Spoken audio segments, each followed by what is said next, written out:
Alors, structure de la matière, TD3, composé mystère, question 5. Donc 3.3.5. On nous demande déterminer le réseau primitif de cette structure. C'est ce qu'on a déjà fait. C'est un réseau cubique face centrée, sa multiplicité et son motif. C'est quelque chose qu'on a déjà fait avant.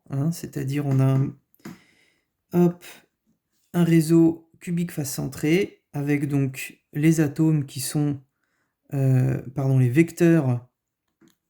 Donc les vecteurs A, donc c'est la maille primitive cette fois, d'accord? Donc maille primitive, le vecteur A c'est 0, 1 demi, 1 demi, le vecteur B c'est 1 demi, 0, 1 demi, tout ça on l'a déjà fait au TD2, c'est la fin du TD2, d'accord? Donc 1 demi, 0, et le motif, on l'a déjà dit, le motif c'est A et B.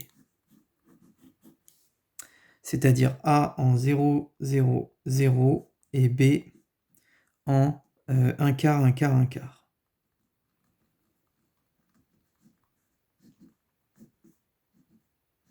Voilà, B en 1 quart, 1 quart, 1 quart.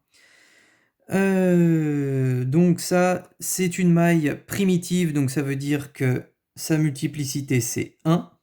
Il y a un point, un nœud du réseau par maille. Ça veut dire que la multiplicité, par définition, de la maille primitive, c'est 1. La multiplicité de la maille primitive, c'est toujours 1.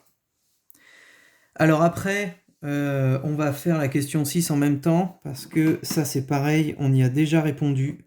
Question 6, c'est exactement ce qu'on a fait à la dernière question du TD2. D'accord? Donc vous regardez la dernière question du TD2, c'est exactement ça.